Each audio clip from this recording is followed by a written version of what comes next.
pusing berputar-putar, kemudian muntah. 1 jari jahe, kemudian 11 butir lada, kemudian ditumbuk, diseduh pakai air panas mendidih 1 gelas besar, kemudian diminum selagi pusing.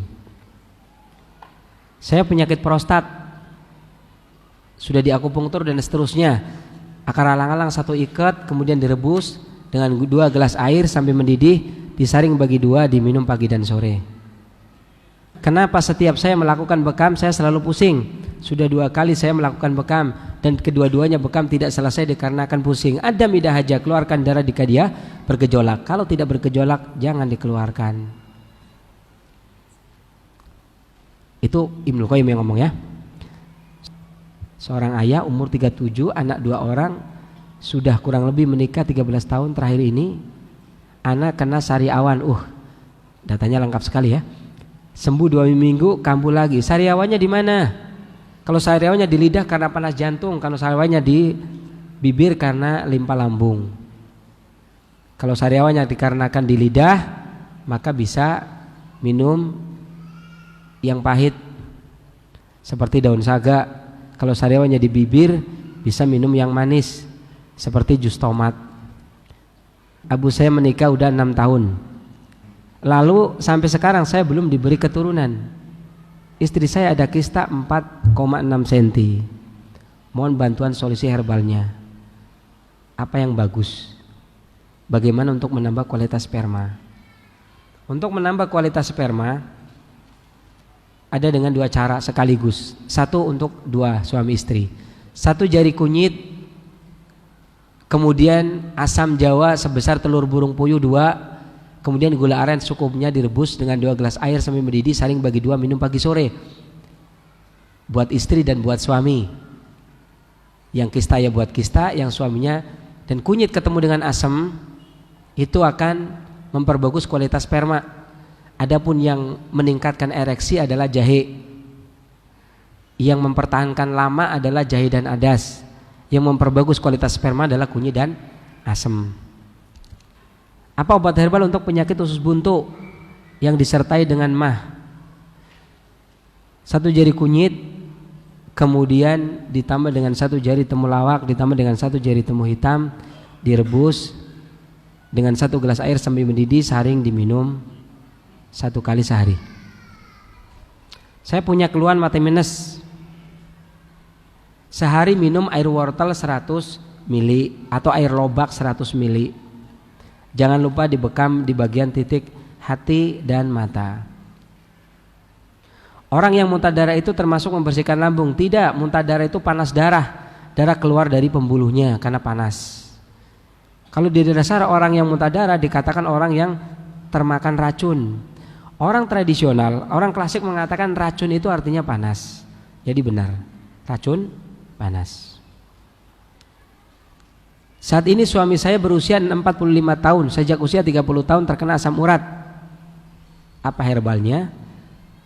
3 lembar daun salam, 1 jari temulawak, 1 jari lengkuas, 1 jari kencur, direbus dengan 2 gelas air sampai mendidih, saring bagi 2, minum pagi dan sore. Untuk mempercepat pemulihan tulang tadi saya katakan bisa minum jus wortel sedaun-daunnya. Ya, 100 ml. Itu pola hidup.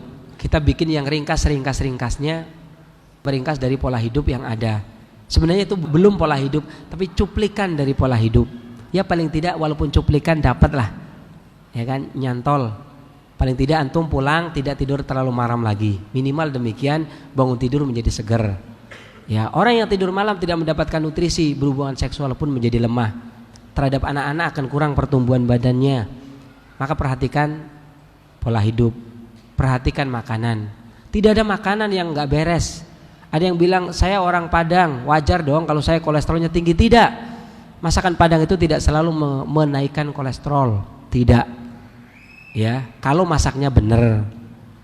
Ya, kalau pengen benar berarti ngadain daurah masak. Ya, kapan-kapan dia belajar masak. Ibu-ibu dan bapak-bapak tentunya. Seingat saya dulu, orang Padang dahulu itu selalu menggunakan penawar. Di ladonya, yang lado hijau, kan ada itu sambal hijau, sambalnya itu biasanya mereka gunakan daun kunyit yang digulung, diikat. Masih ada yang ingat? Ini orang tua, yang saya tanya orang tua. Kalau anak muda percuma nggak ingat. Masih ada yang ingat orang Padang? Masih? Itu untuk menurunkan kolesterol kalau dimakan bareng. Kalau sekarang udah dibuang daun kunyitnya, kolesterolnya pada naik. Itu bukan salah masakan Padangnya, salah yang masak hari ini. Ya, jadi orang Padang nggak ada masalah. Kalau masaknya bener nggak ada masalah.